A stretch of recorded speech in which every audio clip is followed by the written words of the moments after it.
Todos nós crescemos ouvindo histórias, desde as mais fantásticas aventuras até os pequenos causos cotidianos que fizeram parte da nossa infância e formação social.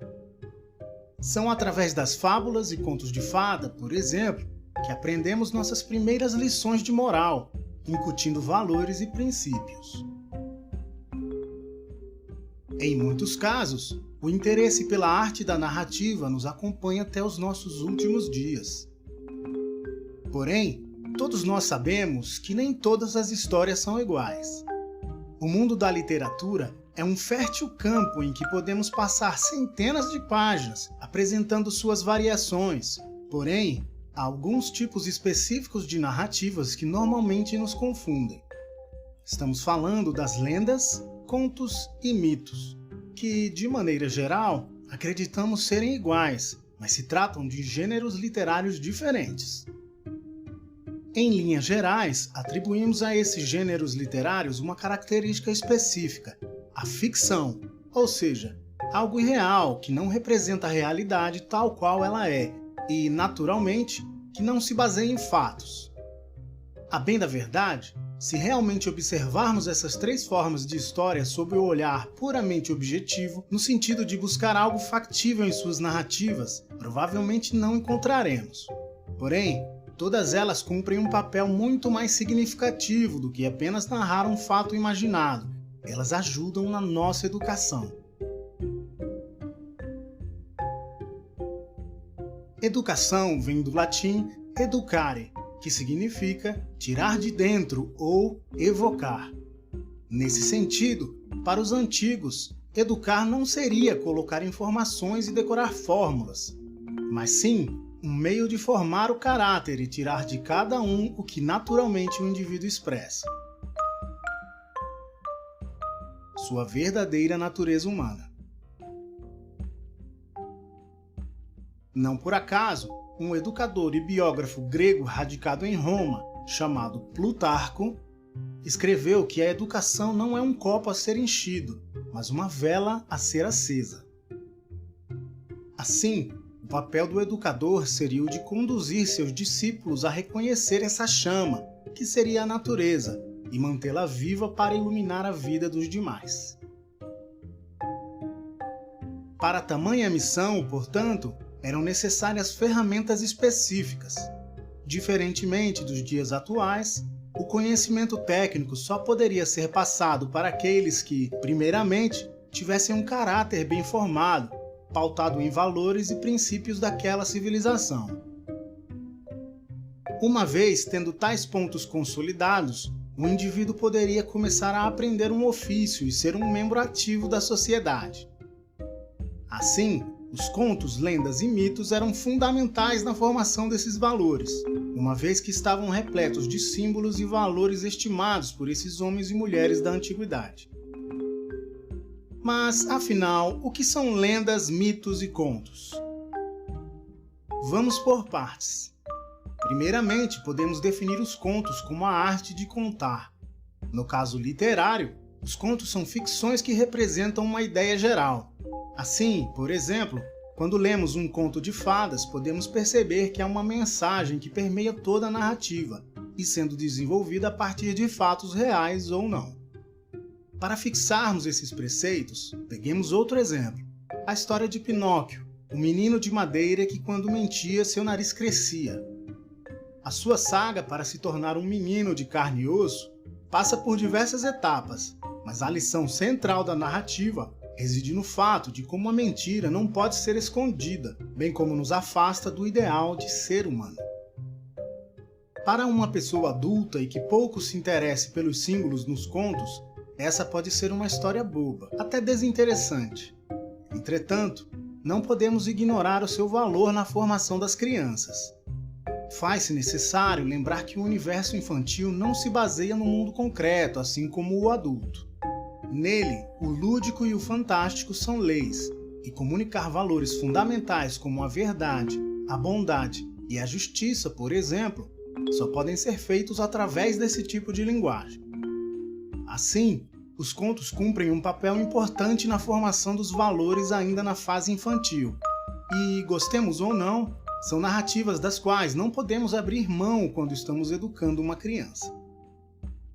Por outro lado, a lenda já compõe um aspecto distinto dos contos. Há diversos tipos de lendas, porém, todas, em maior ou menor grau, remontam a uma tradição de cada sociedade. Se pensarmos nas nossas lendas brasileiras, perceberemos com facilidade sua ligação com o folclore e a cultura popular. Nelas, personagens como Saci, a Cuca e tantos outros ganham vida e criam uma ligação estreita entre o local e os indivíduos. Assim, é possível afirmar que as lendas constroem uma conexão com a tradição e história local, remontando um passado místico e que, até certo ponto, ainda vive no cotidiano dessas pessoas. As lendas são fundamentais na formação da identidade de uma região. Sentir-se parte e herdeiro desse legado, seja pelo fato de transmitir tais narrativas ou de se integrar àquela crença, constrói um senso de coletividade entre os indivíduos.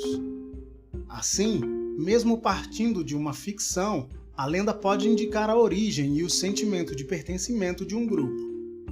Nos tempos modernos, em que a força das tradições locais está sendo substituída por uma cultura de massa, as lendas ganham cada vez menos importância. Já não nos reunimos em volta de uma fogueira e falamos sobre essas histórias. Muito menos nos interessamos em escutá-las dos mais velhos. E, infelizmente, parece-nos que a lenda ficou somente nos livros de história, como um passado que não volta mais. Visto isso, o que seria um mito? Em grande parte, o mito guarda algumas semelhanças com a lenda, uma vez que alguns deles remetem à origem de um lugar ou mesmo de uma civilização. Porém, as narrativas míticas guardam em si um sentido ainda mais profundo que a lenda e o conto, pois buscam, através de uma linguagem simbólica, responder às perguntas mais íntimas do ser humano. Nos mitos encontramos, de modo geral, explicações de como surgiu a vida e o cosmos, a origem do ser humano e uma série de relações do universo para com a humanidade. Esses aspectos, naturalmente, permeiam os campos religioso e filosófico. Por causa disso, o valor dos mitos na educação é essencial. Os gregos foram exemplares nesse quesito, uma vez que usavam os mitos não apenas como uma bússola moral para respeitar os deuses e a natureza, mas principalmente como meio de responder às perguntas existenciais. De onde viemos? Para onde vamos? Qual a finalidade da vida? Podemos encontrar essas respostas dentro de cada mitologia. Para além desse aspecto formativo, vale ressaltar que toda civilização cria seus mitos, ou seja, ideias que representam aquele povo que, por sua vez, buscam vivê-las. Um ótimo exemplo de como os mitos impulsionam uma civilização é o Antigo Egito e o mito de Maat, a deusa da justiça, da ordem e da verdade para os egípcios. Desse modo, todo cidadão, principalmente o faraó, era responsável por manter essas qualidades em todo o império. O mito, portanto, servia como inspiração para guiar a vida desses homens e mulheres, dando-lhes um caminho a seguir, um sentido e uma direção. Portanto, podemos perceber que esses gêneros literários são muito mais do que maneiras de narrar uma história. Seu papel dentro da formação humana é de suma importância para construir, em cada um de nós, valores e princípios que resistam às intempéries da vida. Além de nos ajudar em nossa formação, podemos aprender um pouco mais sobre o universo a partir dos símbolos. Mesmo que não sejam histórias factíveis, suas ideias se apresentam como um modelo de explicação do mundo e do que devemos fazer enquanto seres humanos. Por fim, podemos refletir sobre como essas histórias vencem a barreira do tempo e atravessam as eras da humanidade. Talvez esse seja um indício do quão valorosos são os símbolos e pensamentos que tais narrativas carregam, ao contrário do que o senso comum atual prega. Assim, o fato delas conterem alguma verdade objetiva ou não pouco importa, pois seus valores continuam reverberando na alma da humanidade, como estrelas que nos guiam nas horas mais sombrias. Visto tudo isso, Não sejamos nós a desvalorizar as pérolas que tantas culturas humanas fabricaram, resultado de uma profunda investigação filosófica acerca dos mistérios que nos rondam. Este vídeo foi uma produção da Fido Bem. Se você gostou, deixa o seu joinha, deixa um comentário aí embaixo e confira mais do nosso conteúdo nas nossas redes sociais e principalmente em nosso portal, fidobem.com.